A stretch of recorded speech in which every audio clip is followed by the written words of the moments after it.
ভূমিকম্পের এবং সেই ভূমিকম্পেই কিন্তু আমরা দেখছি বিভিন্ন মানুষ বিভিন্ন প্রতিক্রিয়া জানিয়েছেন। ঠিক আজ জুম্মাবার এবং রমজান মাসের আজ দ্বিতীয় জুম্মা, যেই জুম্মার নামাজ পড়ে আমরা দেখছি এখনও মানুষ বের হচ্ছেন এবং সেই নামাজ যখন চলমান ছিল, অর্থাৎ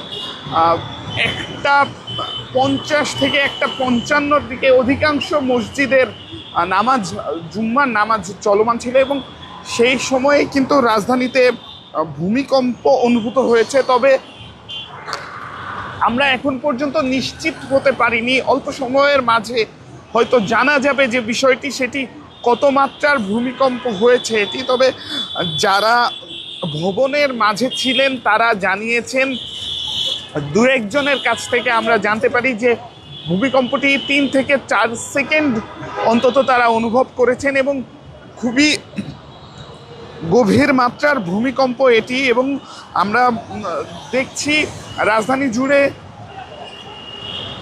ভূমিকম্পের যে বিষয়টি সেটি আমরা দেখছি বিভিন্ন সময়ে রাজধানীতে একটি আতঙ্কর সৃষ্টি করেছে, যেহেতু বহুতল ভবন জুড়ে এবং অধিক মানুষের বসবাস হয় এই স্থানে। আমরা দেখছি সাধারণ মানুষ ভূমিকম্পের বিষয়ে একটু আতঙ্কিত হয়ে পড়েছে। পাশাপাশি আপনাদেরকে জানিয়ে রাখছি, রাজধানী সহ বিভিন্ন রাজধানীর বাইরেও কয়েকটি জায়গায় এই ভূমিকম্প অনুভূত হয়েছে। আমরা দেখছি সামাজিক যোগাযোগ মাধ্যমে অনেকেই প্রতিক্রিয়া জানিয়েছেন।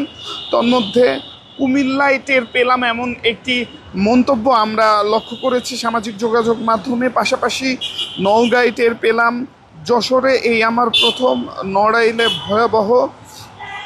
একজন লিখেছেন, কুরআন পড়ছিলাম পরে দেখি খাট নড়ছে।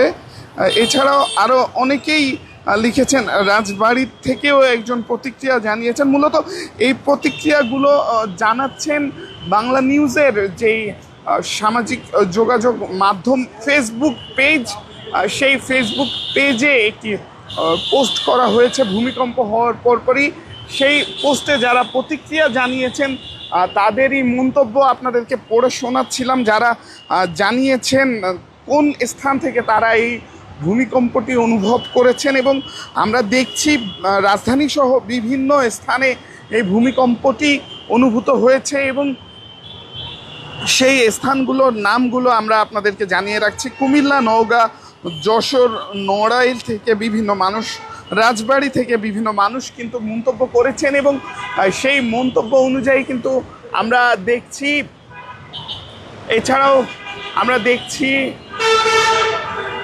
অনেকেই কিন্তু এই মুহূর্তে আমরা যে সরাসরি সম্প্রচারে যুক্ত আছি সেই সম্প্রচারে অনেকেই কিন্তু মন্তব্য করছেন। তারা কিন্তু পিরোজপুর থেকেও এবং কুষ্টিয়া থেকে একজন বলেছেন।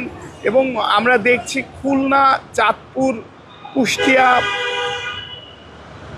উত্তরা এবং যশোর এবং বিভিন্ন স্থান থেকে কিন্তু আমরা দেখছি টাঙ্গাইল, সাতক্ষীরা সহ বিভিন্ন স্থান থেকে কিন্তু মানুষ মন্তব্য করছেন এই সরাসরি সম্প্রচারে, তারা যে স্থান থেকে এই ভূমিকম্পটি অনুভব করেছেন সেই স্থানের মন্তব্য কিন্তু করছেন। আমরা এই মুহূর্তে আছি রাজধানীর যেই কারণ বাজার এলাকা, সেই কারণ বাজার এলাকায় এবং এখানেও কিন্তু মুসল্লিরা নামাজ শেষে বের হচ্ছেন। এ কারণেই কিন্তু তারা হয়তো সেই বিষয়ে অজানা বা তারা হয়তো অনেকেই বিষয়টি অনুভব করেননি, ভূমিকম্পটি তারা অনুভব করেননি।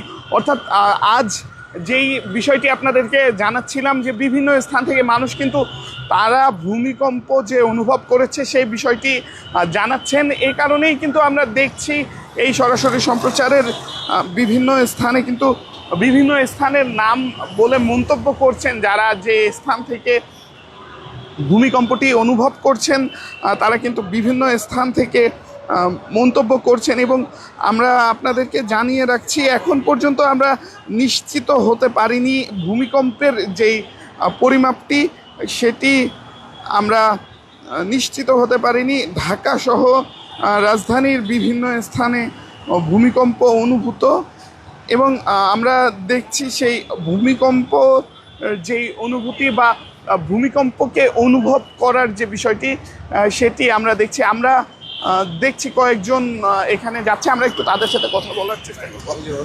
ভাই, একটু আগে একটা ভূমিকম্প হয়েছে, টের পেয়েছেন কি? জি জি, টের পেয়েছিলাম। আমরা ছাদে ছিলাম তো মসজিদের, তখন দেখতেছি আপনার মসজিদ কাঁপতাছে। তখন কি আসলে আতঙ্কিত হয়ে পড়েছিলেন কিনা? না ভাই, মসজিদে ওরকম ছিলাম তো, সবার ভিতরে আর কি একটু ভয় কাজ করছিল যে মসজিদ কাঁপতাছে, হঠাৎ ভূমিকম্প নামাজের পরে। কতক্ষণ অনুভব করেছেন? এইরকমই হবে 30-40 সেকেন্ড এরকম। এত দীর্ঘ সময়। আমরা আরো কয়েকজনের সাথে একটু কথা বলবো। ভাই, একটু কথা বলতাম, আপনি কি ভূমিকম্পটা অনুভব করেছেন? ভূমিকম্পের সময় কোথায় ছিলেন? জি, আমরা মসজিদের ছাদে ছিলাম, তখন নামাজ শেষ প্রায়। তখন আমরা নামার জন্য প্রস্তুতি নিতেছি মসজিদের ছাদের থেকে। তখন দেখলাম 3 থেকে 4টা কাঁপুনি দিচ্ছে। তারপর আমরা কেউ ঠান্ডাভাবে জায়গায় বসেছিলাম। তারপর দেখি 30 সেকেন্ডের পর শেষ, আর বুঝতে পারিনি। তখন আমরা আস্তে ধীরে নেমে গেছি। ঠিক আছে। যেমনটি আপনারা শুনছিলেন, আমরা কথা বলছিলাম কয়েকজনের সাথে যারা মুসল্লিরা নামাজ পড়ছিলেন, তারা কিন্তু নিশ্চিত করলেন যে তারা যে স্থানে নামাজ পড়ছিলেন সেই স্থানে কিন্তু তারা ভূমিকম্পের যে বিষয়টি সেটি অনুভব করেছেন এবং 3 থেকে 4 বার কাঁপুনি দিয়েছে। আমরা আরও 2-1 জনের সাথে একটু কথা বলবো, কথা বলে জানার চেষ্টা করব তারা আসলে এই ভূমিকম্পটি অনুভব করেছে কিনা। ভাই, একটু কথা বলতাম, একটু আগে একটা ভূমিকম্প হয়েছে, আপনি কি টের পেয়েছেন? হালকা। যেমনটি আমরা দেখছি কয়েকজন কিন্তু কথা বলছে, তারা নিশ্চিত করেছে যে তারাও টের পেয়েছে। আমরা আরও 2-1 জনের সাথে একটু কথা বলে জানার চেষ্টা করব তারা আসলে এই ভূমিকম্পের সময় কোথায় ছিল বা কিভাবে ছিল।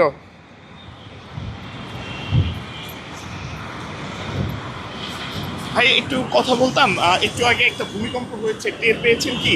না, এই ব্যাপারে টের পাই না। নামাজ পড়ছি, নামাজে ছিলাম, জি। 1:53-তে একটা আচ্ছা, ওই সময় নামাজরত ছিলাম, এ কারণে টের পাই না। যেমনটি আমরা দেখছি একজন মুসল্লি যিনি নামাজ পড়ে বের হচ্ছেন, তার কাছ থেকে আমরা জানার চেষ্টা করলাম যে ভূমিকম্পের বিষয়টি তিনি অবগত কিনা। তবে তিনি জানালেন নামাজে থাকার দরুন তিনি ভূমিকম্পের অনুভূতি পাননি। আমরা আরো কয়েকজনের সাথে একটু কথা বলবো। ভাই, একটু আগে একটা ভূমিকম্প হয়েছে, টের পেয়েছেন কি? ভূমিকম্প সম্বন্ধে তো টের পাই না, তখন তো মসজিদে ছিলাম আমাদের।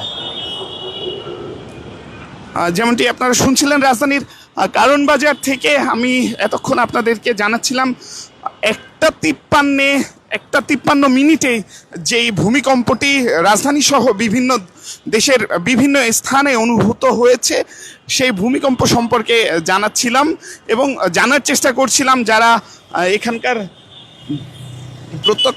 যারা এখানে নামাজ পড়ছিলেন কিংবা যারা পথচারী রয়েছেন তাদের প্রতিক্রিয়া জানার চেষ্টা করছিলাম। ভূমিকম্পের অনুভূতি তারা আসলে কতটুকু অনুভূত হয়েছে বা তারা আসলে ভূমিকম্পটি টের পেয়েছে কিনা সেটি জানার চেষ্টা করছিলাম এবং আপনাদেরকে জানানোর চেষ্টা করছিলাম। বাংলা নিউজের সরাসরি সম্প্রচারে এতক্ষণ আমি আসবার রাত যুক্ত ছিলাম আপনাদের সাথে। পরবর্তীতে আবারও যুক্ত হব অন্য কোনো ঘটনা কিংবা সংবাদ নিয়ে। ততক্ষণ পর্যন্ত বাংলা নিউজের সাথেই থাকুন।